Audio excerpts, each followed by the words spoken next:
So hey everybody, my name is Mike Gamson. I am a very local Highland Parker, both born here and after going elsewhere for a while, coming back and very happily living here. And before I jump into kind of what I'm here to talk about, I have to just comment on what a great presentation so far. I've been here for the last half hour, 40 minutes, and it's actually my first time engaging in the business community in this way. As a customer, I'm a very active member of the business community. I started my day at world's greatest coffee shop, Arriva Dolce, where I would say go there every day, as I do. And my family, I don't think, would eat unless we eat. So thank you guys back there, thank you. But this building in particular is actually very relevant to me because I had my very first job ever downstairs, shining shoes. For maybe anyone in here used to be a Highland Park Country Club golf member, I may have shined your shoes. Downstairs. I can carry like a dozen shoes on this arm. I would pick them up around the golf, locker areas, and I'd shine them when I come back. First job, and as if that weren't enough, in this very room, 20 years ago, my sister got married. So I feel like there's all kinds of good mojo here for me in this room. So I'm delighted to be here. And I was asked to come and speak to you because, not because of my illustrious past here shining shoes, nor because of my sister's wedding. It has more to do with my day job. And I work at a company called LinkedIn, which I think, how many people in here have a LinkedIn profile? Thank you so much. There was a time many years ago when I used to ask that question around the country and around the world, and there'd be like 2 or 3 bold hands, and then 4 or 5, and then 6 or 7. So it is with genuine appreciation that I thank you for your business, as we are a company that depends on free members who believe in what we're trying to achieve.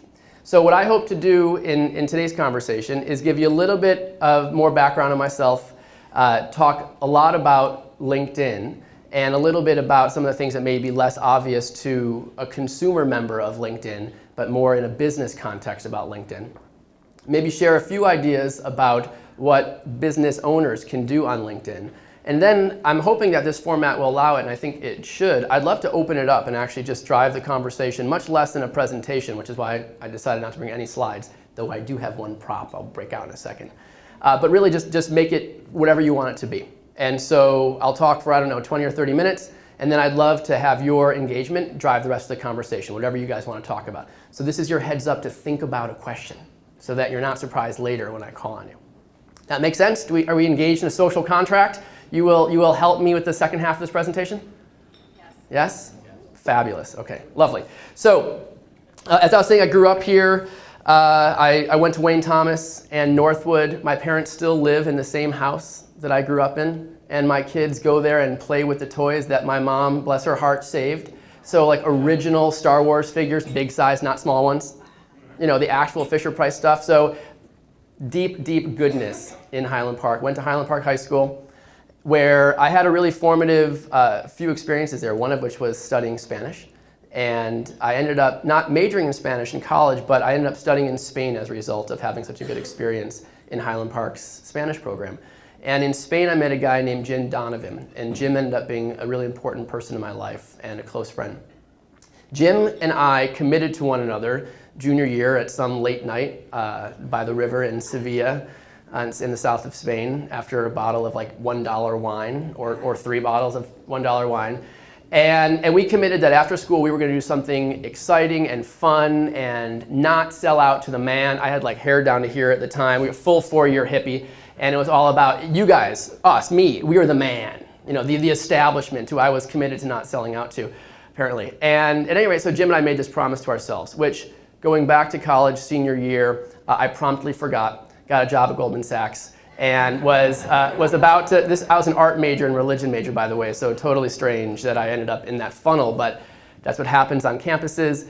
And so 2 weeks before I was supposed to show up in Manhattan at 85 Broad Street and start that part of my life, Jim reached out to me and said, "Hey Mike, I think you're making a big mistake. Don't sell out to the man. We made this promise to each other." And it kept me up all night, and I ended up reaching out to Goldman saying I'm not going to show up for work. Instead, I reached out to our sponsor, Ravinia, and I got a job waiting tables at Ravinia, and which was awesome. I worked at the Mirabelle at the time. I was a server. It was amazing. One of 6 summers, by the way, at Ravinia, and I loved it. And so I ended up saving enough money to go with Jim. We bought a one-way ticket down to Argentina. And we spent 3 months by bus going north as we had promised ourselves to do and having a big adventure in South and then Central America. We landed in Costa Rica and we had this great but kind of ill-defined vision of learning how to surf and getting a job there. And I had assured Jim that it would be no problem to find a job because a few years earlier I had lived in Korea and I had found a job teaching English, and it was really easy to make a lot of money in Korea teaching English. Everyone wanted to learn English. No one really knew how to find a great teacher. All you had to be was American and you were set. So I said to Jim, no problem. Turns out Costa Rica, not the same as Korea. That's my first international business lesson. And instead, it turns out it's actually illegal for an American to get a job in Costa Rica for any job that a Costa Rican can do. So that was difficult. And we had only about a month's worth of money left. And that was very sad because we were not ready to come home. We were 22 and having an amazing time, and going back and doing something else sounded like a horrible idea.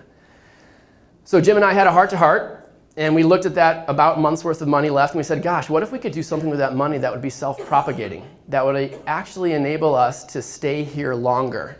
And the old adage about necessity being the mother of invention, I think played out here. We wanted to stay, and we needed something to do, so we bought some lawn chairs, and we sat down in this town called Jaco, and we watched people go by for a week.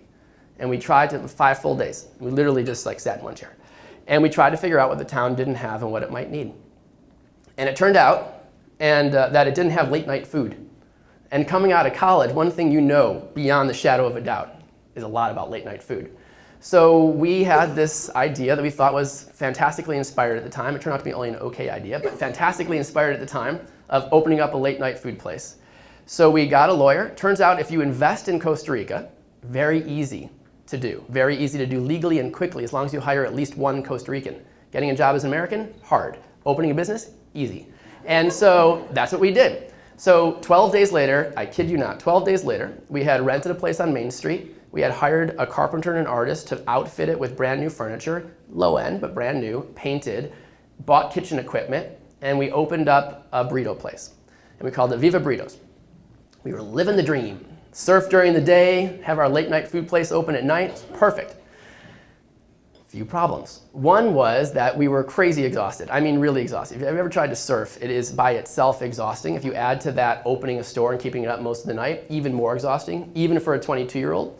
And so although we were kind of making it work, we weren't really making money, and actually almost all of our clients, this is kind of weird but totally honest, almost all of our clients were the guys who the prostitutes brought to buy them burritos. So it's the weirdest experience. I mean, those were our first Costa Rican friends. It was a very weird experience. And so we said, we need to do something to change our hours. We need to get different clientele, more sleep, something. And so one day we were lucky, and sometimes the ideas don't come from us, they come from our customers. And we had left our surfboards out to dry, and 2 Americans came by and they said, hey, could I rent your surfboards? And we said, yes, you can. And it turns out to be a much better business renting surfboards than selling food. So we quickly changed the store, daytime hours. We rented a new place next door. We threw in about 20 junky surfboards, and we called it a surf shop. So now you came and you ate our food and you rented our boards. We also would find out that these guys would come and they're on their 1-week trip from Chicago or New York or Florida or California. And they would say, well, where should I stay? And we'd send them down to our friend's place. And we kept sending him down to our friend's place and sending him down to our friend's place until we finally said, why don't we just open a youth hostel? And so we rented another place on Main Street. We threw in a bunch of really just nasty bunk beds. And if you call it a youth hostel, you can get away with that. Just a youth hostel. You're not calling it a hotel. So then we had this fabulous cross-sell where people would come for a week, stay at our youth hostel, eat our food, and rent our boards. And we were those guys on the beach that your sons and daughters may have met when they've traveled through Costa Rica, or you may have met. We were those guys. And we did that for the next year or so. All of our friends moved down to Costa Rica, many Highland Park friends as well, rented a big house off Main Street, and we had about the most idyllic and completely debauched post-collegiate year that you could possibly imagine. And it was amazing. It really was. Until it wasn't. At one point, it felt like it was time to go home. And we had committed to ourselves that we were going to go through this experience until it felt done. We weren't working on any other clock. There was no externality. We were making enough money to stay there forever if we chose. And we flirted with the idea. And for any of you who have ever imagined yourself on a desert island fantasy, I can tell you, having watched 100 sunsets in a row from 2 hours before to 2 hours after, that part's good, like really good. But after a while, for us at least, we just needed something else. And it was when I was cleaning up some disaster that happens when you run a youth hostel in Central America, like people get sick, I clean it up. I was cleaning up some disaster, a true disaster. And I was thinking to myself, I think we're done. I think we're done here. And so I had a conversation with Jim. He agreed. We had been saving business cards from all the people who had passed through over the year and said, gosh, you guys are living the dream. I'd love to buy your place sometime. And we said, sure, we'll call you if we're ever done with it. So we called those people. Some got back to us, some didn't. We ended up selling it to 2 Americans, and we moved home. When we moved home, I came back here, and I crashed with my parents for a while I tried to figure out what to do. And I realized when I sold the business that I had made a pretty big error. And again, religion and art major, never taken an economics class or accounting class or anything even remotely related to business. I had no idea what intangible assets and goodwill were. You probably know what those things are. I had no knowledge. When we sold the business, we knew how much money we were making. We knew how much the furniture had cost. We didn't know how to understand the fact that we were in the travel books at that point and that people were coming because they had heard of us. And so we undersold the value of the business. When I realized that later, basically I was told that I had done that by someone who knew better. That's when I realized that. I committed to getting an education about it, so decided to work in finance anyway so I can close some of the ignorance gap that was looming and large in my life. And so I ended up getting a job at Nations Montgomery in Chicago, where the very best thing that came from that is that I met my wife, Elise, there. She was a CPA. Now she would say a recovering CPA. She's been to art school, been through dreads, a whole lot of life transformation in that category. But at the time, met her in the Sears Tower, now the Willits, I guess, Tower. Do people really call it the Willits Tower? Okay, thanks. The Sears Tower. Thank you, people. I mean, sometimes I say people are like, no, it's Willits Tower. Thank you for that. The Sears Tower, always to me. And I had this wonderful experience of meeting this fabulous woman and getting some of my ignorance closed, but knowing that that wasn't for me. I had always aspired to do something entrepreneurial, and this was now 1998. The dot-com madness was what was being talked about. I was living with a friend from Highland Park who was getting his computer science master's in the city, and he said to me, why am I in school studying this when we can be out west doing this? And so we packed up a U-Haul, we went out west, and moved to San Francisco, where I spent the next 8 years or so. And I made the first good professional decision of my life there, which was not to worry too much about where I worked, but worry a lot about for whom I worked. And so I spent my job search looking not for a company, but for a person and for a teacher, for someone to mentor me. And I went through a lot of people before I finally sat across the table from a guy named Steve Luzik, who remains to this day a close friend and mentor, who had the unbelievable characteristics of someone who was both willing and able to teach. And so I worked for him for a number of years, about 3 years in sales and sales leadership. And then I met a new guy who ended up changing my life in a pretty radical way named Dan Nye, who had a totally different set of lessons to teach, and who was the son of an academic, a guy named Joseph Nye. And at Dan's dinner table growing up, what they talked about was not what was talked about at my house. They talked about 100-year impact on the world ideas, leading from a place of values. His dad was the dean of the Kennedy School at Harvard for many years, was Clinton's advisor to China, and really thought a lot about the linkage between what we do every day and the impact we make on the world, and the long-term multi-generational impact. And that's who Dan was. And Dan taught me a lot of that thinking, and I just lapped it up. I couldn't get enough of it. So from Dan, I learned about product management and product marketing, about how to lead, and about ultimately how to run a software company, which is what I thought I wanted to do when I grew up one day. And then in 2006, my wife and I and a couple close friends we were now married at the time, and we knew kids were somewhere on the horizon. And I think like many people, before you have kids, there's a lot of trepidation about, once I have kids, I won't be able to do anything. And so we said, we need one more big trip. So we took a sabbatical for 6 months and traveled for 3 all over the place, and then parked it in Florence for 3 months and tried to learn how to cook and how to speak Italian, which was good, a lot of fun. I'll cook for you sometime. I'm okay, not great, but like good enough to make it worth coming over. And we had this fabulous time, and I tried to come back from that sabbatical to Chicago with a startup idea and with a commitment to go after that idea.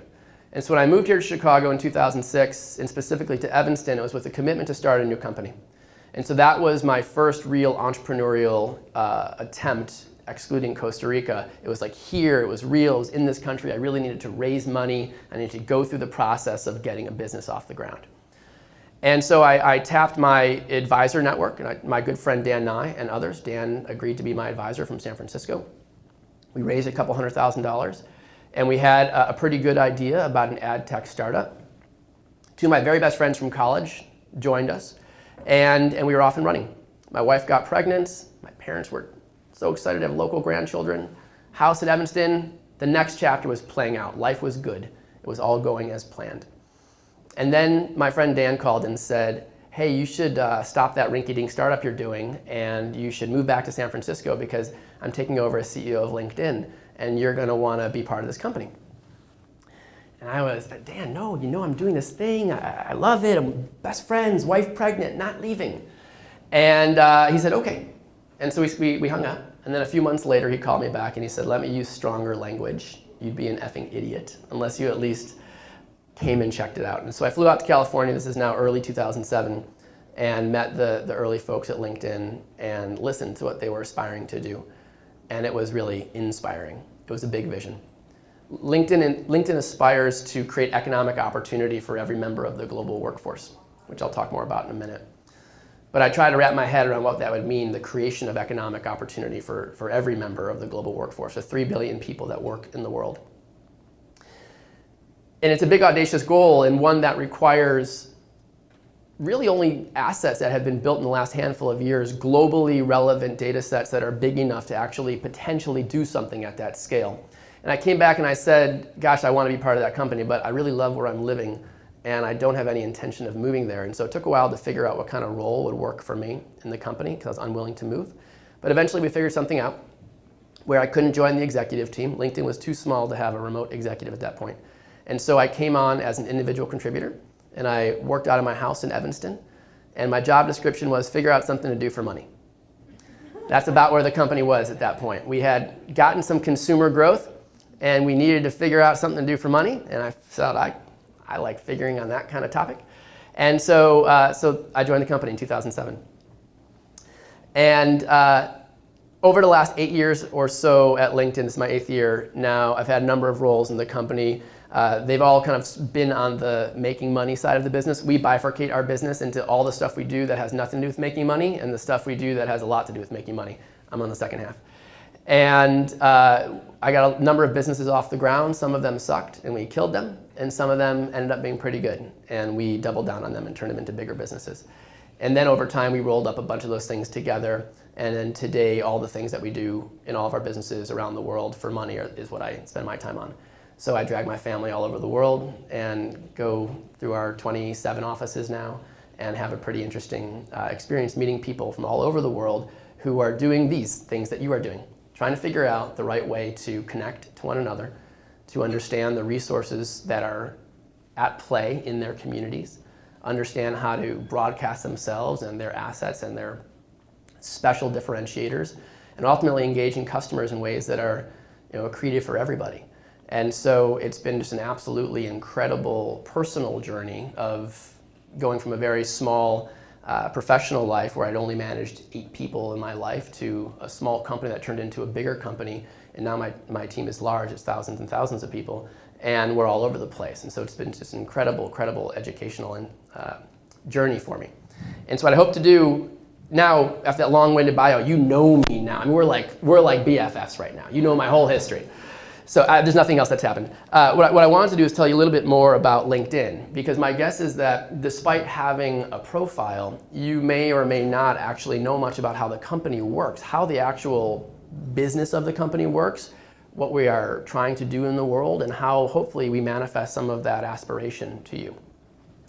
That's what I'm gonna spend a few minutes on. By the way, we're about 10 or so minutes away from where you start asking me stuff. Just as a reminder, that's where we're gonna head, just get your wheels turning again.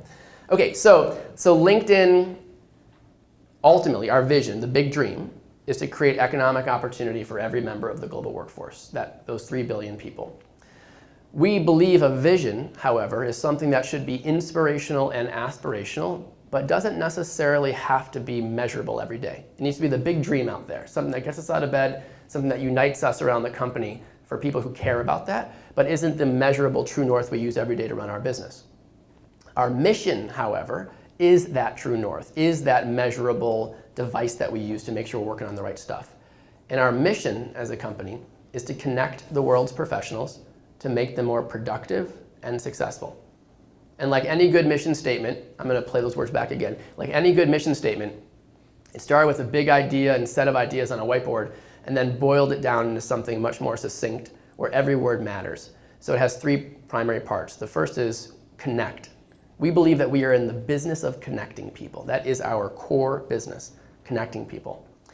But not just anyone, just professionals, of whom there are about 600 million in the world, and of those, we have about 313 million who are on LinkedIn today. If you include students who are kind of pre-professionals, higher education students, there's another 120 or 130 million or so, of which we have in the low 10 millions. So we are more than halfway to the realization of the first part of our mission, connecting the world's professionals. Now, we are not here to connect you, to entertain you, or help you pass time. There are wonderful places online that can do that for you. That is not us. We are exclusively and explicitly focused on productivity and success. Those are the only things. And at various points in our history, it's been argued that that's been our detriment. We can be a boring site. But we believed, and our founder, Reed, specifically, has always had the vision. He was the owner of LinkedIn, and he was the very first investor in Facebook. He believed that the world wanted and needed two separate networks, one for entertainment and social interaction, and one for really getting business done.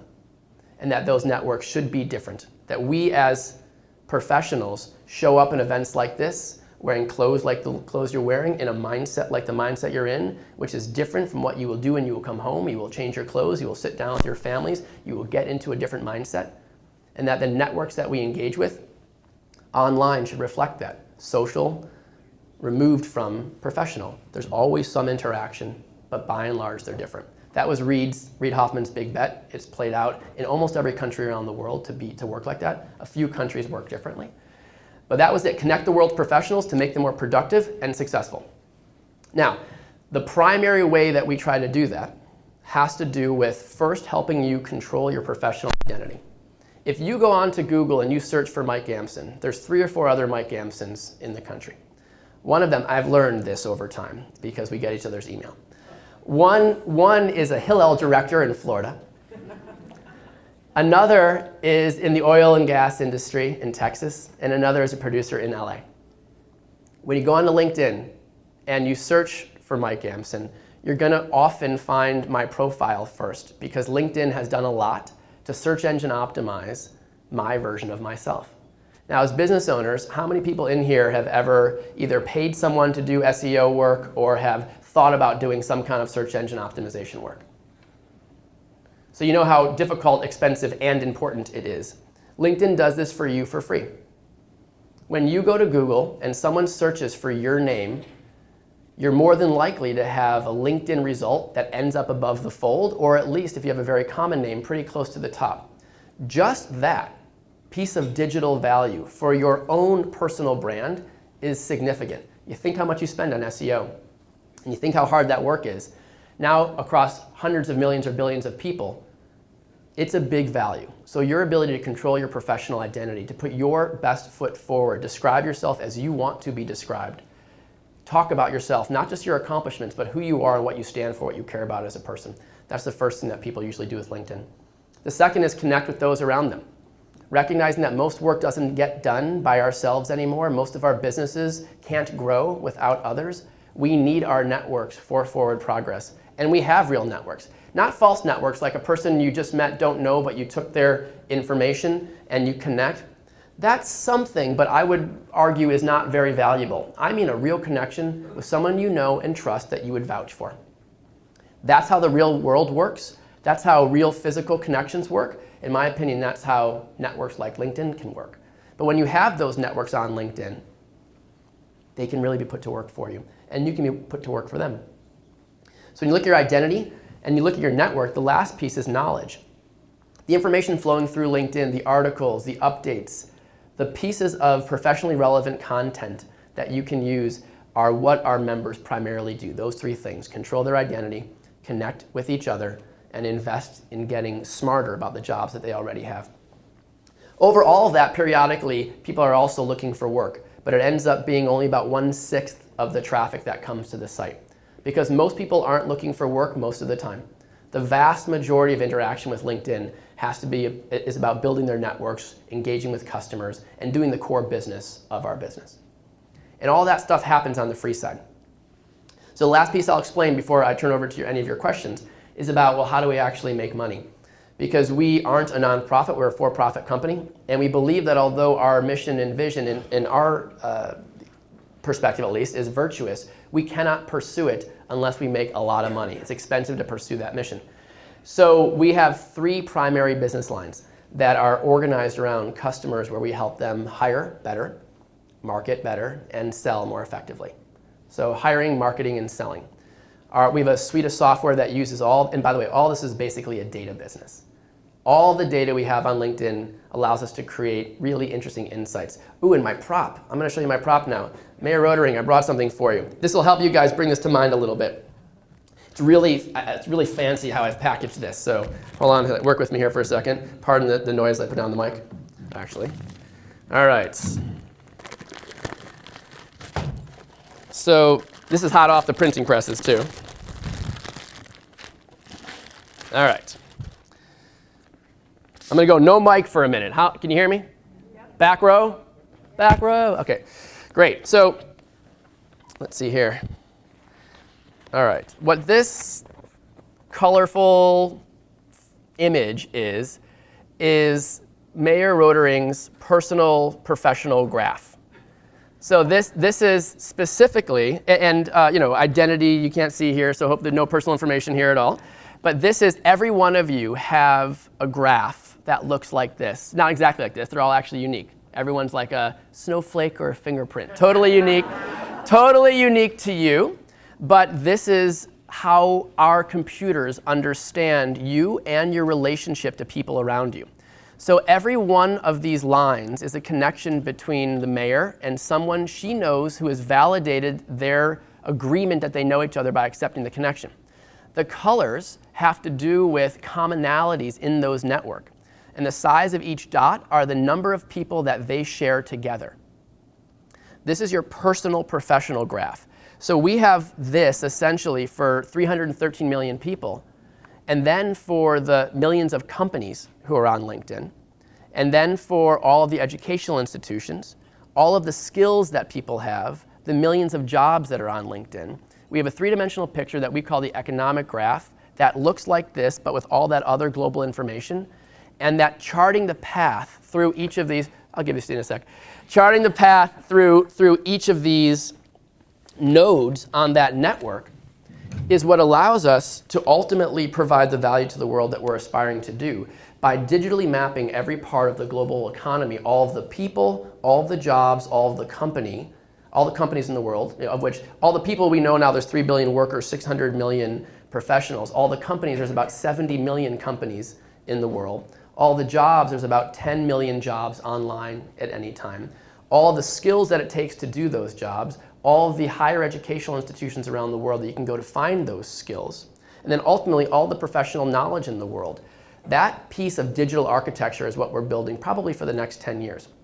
We actually just announced something a couple days ago where we call this the economic graph, where we're opening up the economic graph to academics and to developers and economists around the world so that they can get in there and play with all that data on that infrastructure to extract new ways of doing things like, for example, in the United States, this massive skill gap that we have between, there are jobs that are open, but we are not outputting students who have the skills to go after those jobs. Well, LinkedIn has all of the data in a structured format about all the jobs. So what if we extracted all that jobs data, fed it to institutions, educational institutions, to build curriculums, to output workers who have the skills for the jobs in real time? And so that kind of work is explicitly how we're going to manifest this creation of economic opportunity for every member of the global workforce. And we're not going to do it alone. We're going to do it by opening up that infrastructure for all of the world's academics, all of the world's economists, and all of the world's creative developers to hack on and to build on, so that we can do something that would ultimately manifest in the realization of that vision. So it's a ton of fun to work there, as you can imagine, and to get to play with these toys. So I'm thankful to my friend Dan Nye, who made that second call back to me after I said no, and the last 8 years have been just a blast. So I'm going to pause here, and I'm going to turn it over to you guys, and I'd love to have the rest of the conversation be driven by you, and happy to take it any place you'd like to go. And you can shout it out from your seat. We've got a brave back row. I want to respect the back row first. We're going here next. Back row. So, first of all, thank you very much for a very interesting speech.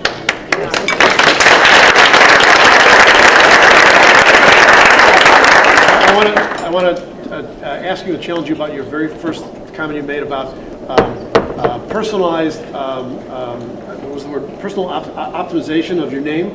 Yes. Because you have a name that you've talked about, you found different people on Google. My name is Howard Schultz. Yes. So Snoopy. No, that's Pete. That's Charles Schultz. Charles Schultz. No, when you think Howard Schultz. Yes. Oh, even worse. Yeah, screw it. That's right. It's over. So I get people who are connecting to me from all over the world. I'm the director of the North Suburban YMCA. Okay? So I have people trying to connect to me who would have absolutely no reason to want to connect to me. Yes. You know, I'm kind of leery to want to connect to some people from, you know, Kenya or Afghanistan or other places, or in the retail, in the food services business, yes, or other places that I have no idea who they might be. I don't want to put on my LinkedIn, I'm not that Howard Schultz. Yeah, that's hard. Yes. Yeah. Yes. So. Right. I'll leave it to you. He's the other Howard Schultz. Right? There's a lot of Howard Schultz. So, you know, how do you? Yeah, what do you do with that? Yeah, so I think the short answer is there's no great answer. I mean, what happens when you have the same name of someone who has, you know, truly global fame, I think is tricky. I think in a more tactical sense of a few things that other people have done in those scenarios is that you can, I don't know if you use a middle initial at all? I normally don't. Some people have done that. It may or may not be useful to you or palatable to do that. Other people have turned off the ability to accept incoming connection requests and have decided that it's going to be easier based on who else shares your name, that other guy, that the way that you want to engage with LinkedIn will be completely on an outbound basis only, not on an inbound basis. That may end up being the best way for you to do it. You know, it's very rare that people end up needing to do that, but I don't know how heavy the flow of, you know, strangers outreach is, but it could be high. Okay. We're here next, yeah. Appreciate your storytelling, first of all. Thank you so Thanks. much. Purely self-ordering question that I think everyone in this room is asking themselves: how do I get a hold of one of those personal graphs? Yeah, perfect. That's a great one. Well, let's see. There's no here's the irony of the question. For 3 years, it was available. This is going to be a 2-minute answer where I'm going to take you indirectly first, but I will directly answer the question. So every fourth Friday at LinkedIn, we have something called an in day. Tomorrow is one of those, or Friday is one of those in days for us, where we all do something other than our normal day job. And sometimes it's working on a fun technology project, sometimes it's doing public service, sometimes it's doing whatever. They're organized on various things. Several years ago, there was a hack day theme where we group together and we work on kind of technology solutions to fun problems, but not built for scale for hundreds of millions of people to use it, just built for fun. One of those projects was the tool that builds that map.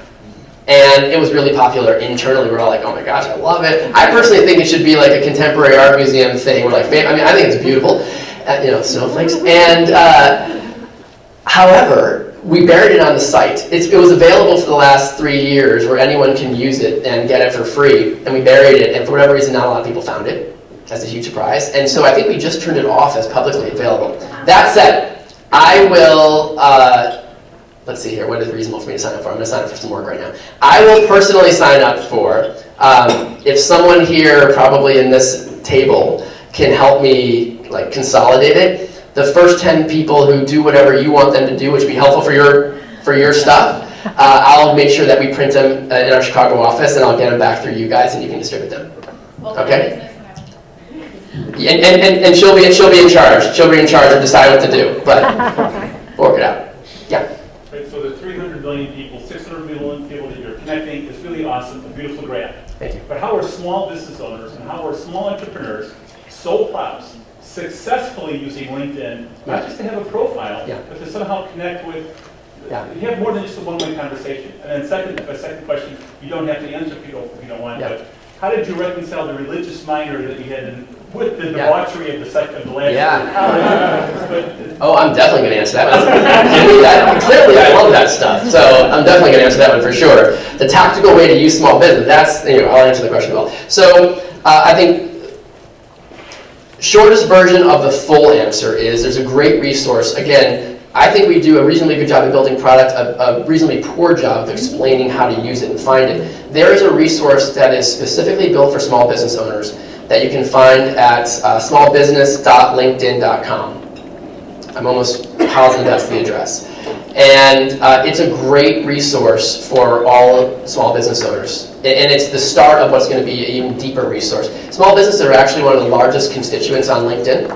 There's millions of small businesses on LinkedIn, and it is also by far the most valuable single constituent because small businesses create jobs, small businesses spend a lot of money relative to regular consumers. There's lots of reasons why, as a group, it is such a powerful part of our ecosystem. So that will give you the kind of top 5 tips. There's also a great thing published on SlideShare, the top 5 things that small businesses should do on LinkedIn. The shortest kind of version of that, without getting too tactical, are start by having a really great profile. And by really great profile, and I don't mean this in just a kind of a cursory way, literally just having a photograph, your photograph. And not everyone has a photograph on their LinkedIn profile, Jill. I don't think everyone has a photograph on the LinkedIn profile. And you're 14 times more likely to have your profile viewed when there's a photograph. So literally, and we've tried to do something, it may or may not be working, where we tell you your profile strength, how complete is your profile. But things like your photograph, things like writing a great summary, things like improving your connections, start there. Then, make sure your company page is built out. This is, again, the free part of LinkedIn. But you all have access to a company page. We auto-generate one for you if 2 or more people end up saying they work for the same company. But it's a very hollow thing that we do. It doesn't go very far. You need to take control of it. You can take ownership of it. And then you can add content to it. You can blow it out and make it a bit more of your own page. People find those pages. And then you can also release content through those pages. So because small businesses it's a catch-all for vastly different types of businesses.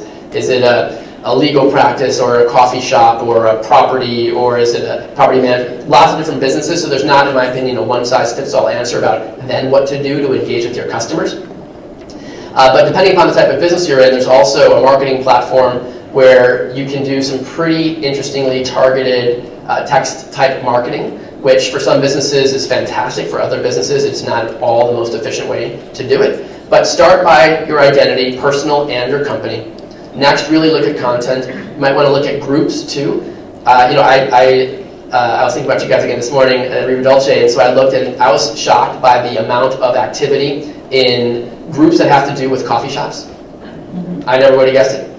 And people who are coffee importers, coffee product, the espresso machine makers, the people who have specialty coffees. There's a lot of activity in reasonably narrow business channels in groups. There's a million groups on LinkedIn. And so finding which groups make sense to you, and some of them are junk and some of them are great. You're going to have to spend a little bit of time and dig in to find out, but that's what I would do. So smallbusiness.linkedin.com, check out the SlideShare 5 ideas for small business, and that's probably really where your answer is. Now, on to the religion and debauchery.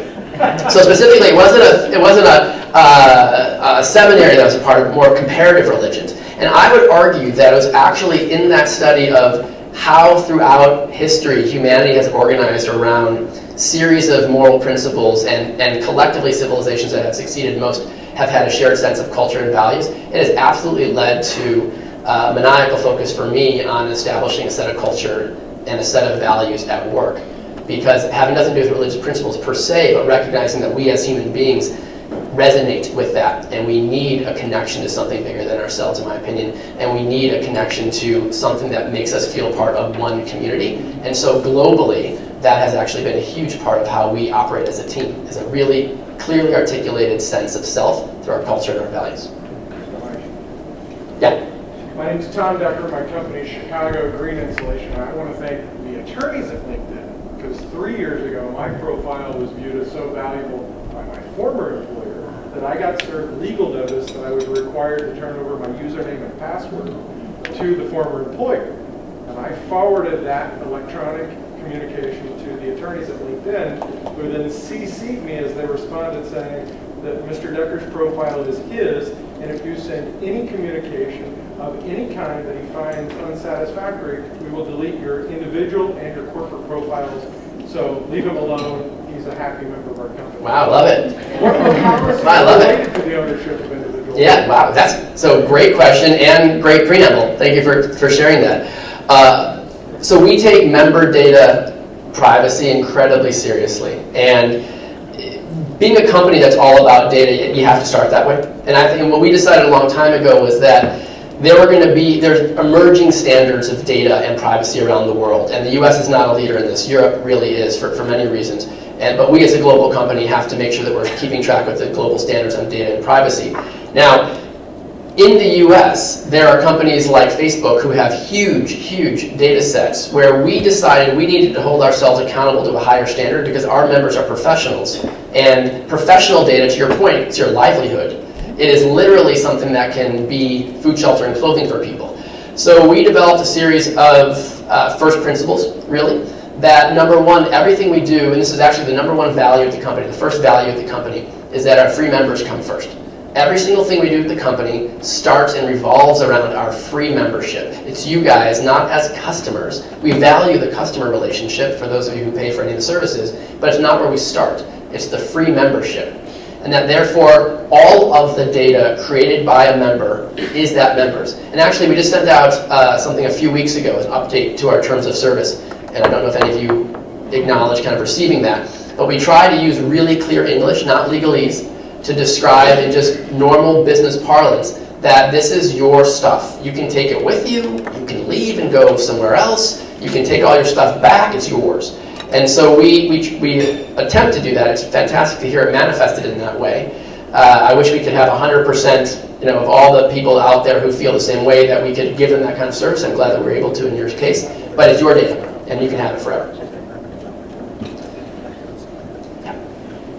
Yeah, you won, yes! I wanted to ask you about the service you pay for. I'm not exactly sure if I understand where that is going. Yeah. So there are a number of different kinds of services. What we try to do is market our services explicitly and exclusively to those people who seem like they have demonstrated the habits on LinkedIn, or their profile suggests they may be of a certain type of background that may make sense for one of our services. So for example, we're roughly a $2 billion revenue company this year.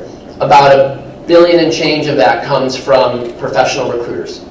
People who work inside of other companies or in independent agencies recruiting other people. That's the biggest business in the company. There's this massive software business, thousands of people working in it at LinkedIn. That's the core part of a revenue engine. You'll probably never see anything to do with that because it's irrelevant to you. And again, our mission about productivity and success, if it doesn't make you more productive and you more successful, we don't want to bother you with it. And we don't want you to spend a bunch of time on our site. We want you to get in and get out with the information that you need. So there's the other two major businesses. One is around marketing solutions. So for any marketers in probably a medium-sized company, you may be a little bit more familiar with that. And small business owners, there's a self-service platform to allow you, as I mentioned before, to do some very targeted type of marketing.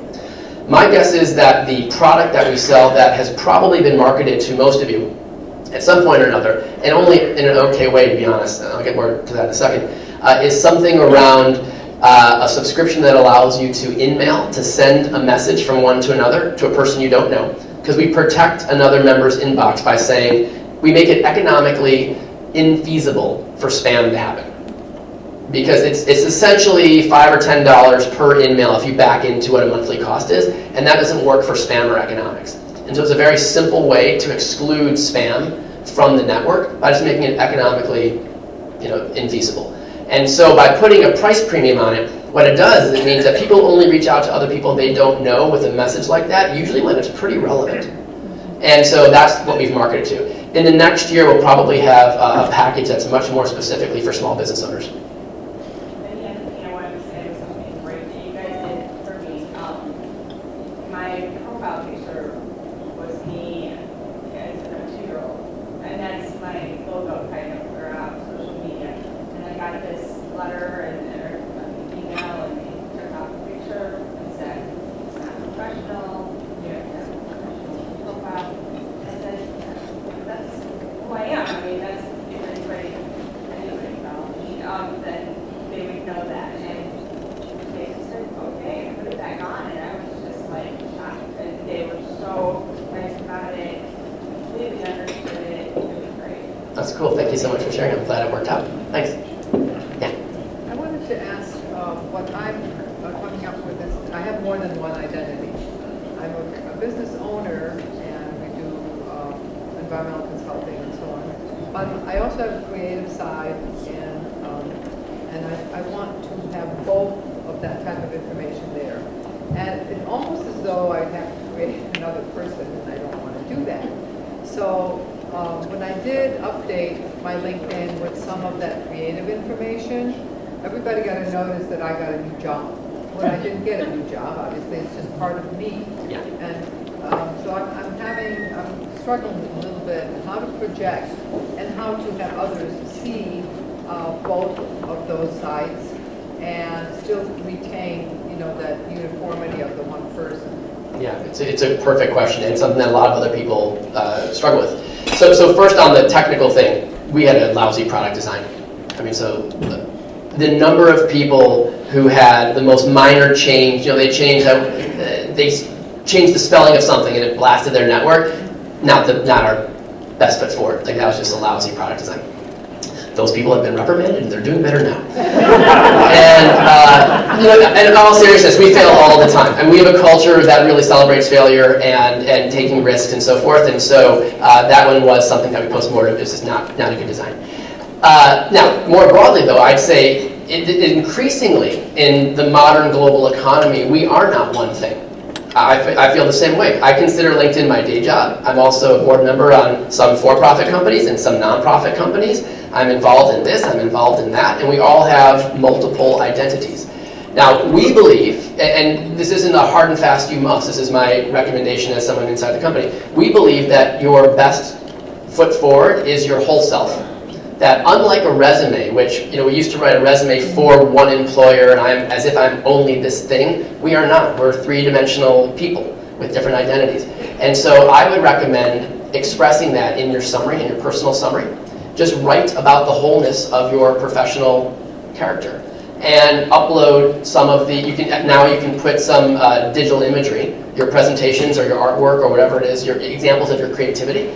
And you can put that during that part of your profile summary, and then you can add the other parts of it for your environmental consulting. The question is around groups. I run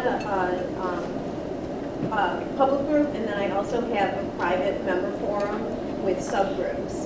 And when I first started it, I was deciding, am I going to do it as a Facebook page, or am I going to do it as LinkedIn? And I decided to do LinkedIn because of the professionalism and the ability to structure in terms of the subgroups and all.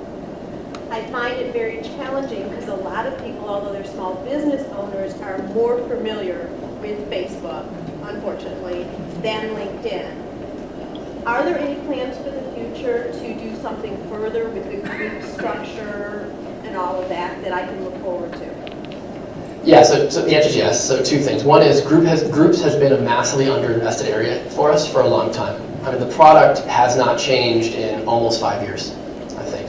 We've done a little bit to remove, there was some kind of bad actor stuff going on in a few groups, but by and large, to most group owners, it hasn't changed. So yes, groups will continue to get some good investment in the next year or so. But more broadly, small businesses as a segment is something that has really risen to the top of our priority stack.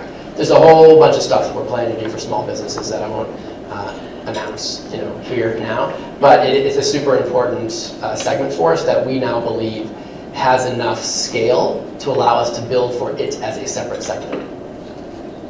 I'm going to move tables. I have a question that's related to groups as well. I belong to a group of licensed nutritionists. So I'm never really sure, when I send a question out there, does that question go to everybody in that group? Because sometimes I get responses, sometimes there's nothing comes back. And how can I make that group, how can I be more active or have the group be more active? Because instead of just, it could almost be like email at times. Yeah, so generally yes, depending upon how the moderator of the group has set things up, the answer is generally yes. It goes to all the group members. And sometimes group members interact with the group on the site, and sometimes group members interact through an email digest where they get the digest once a week or 3 times a week or every day, depending on their choice. So it really depends. Now, I personally, my experience just as a member has been that groups succeed or fail primarily based on the moderator. If the moderator is really putting in great content, moderating great conversation, like any group conversation, it goes well. And if it's not, if it's left and it's kind of negligently run, then it's going to, the incentive won't be there for people to engage, and it'll be hard to engage them. So the moderator is the person that started the group? Usually the person that started the group. The person that's now responsible for saying yes, you're in or not. Correct. Yeah. We have time for 1 or 2 more questions? Or how are we doing on time? Yes? I'll ask a question and then I'll come up. Okay, perfect. Yes. The mayor. So you've got this group that's here to network. You've got people who are thinking they're social media savvy, who maybe aren't quite where they should be. Yeah. What would be your one goal for this group to go home and try on the field tonight that they should take with them home? It's a great question. So I would say first, recognizing that we have different kind of levels of expertise and proficiency here, I would say if you don't already have a profile that you're proud of, a personal profile and your company profile, do that. If you do, then I would say engage with some content on LinkedIn. The biggest thing that's changed in the last 12 months is the number of news articles that are flowing through the site that are being parsed explicitly for you. We are essentially publishing 300 million different individualized news magazines every day. We have about 1 million articles that come to the site every day. We look at all of the articles by virtue of what's in it. We look at your profile and we send you only those articles that we think are relevant for you. If you haven't yet engaged with that part of the site, my guess is that there's a lot of professionally relevant knowledge that you could easily get that you might be missing. So that's what I would say. So thank you so much. I really appreciate it. Another round of applause, please, for Mike Gamson. Thanks so much. Thank you. Really appreciate it. Yeah, really appreciate it.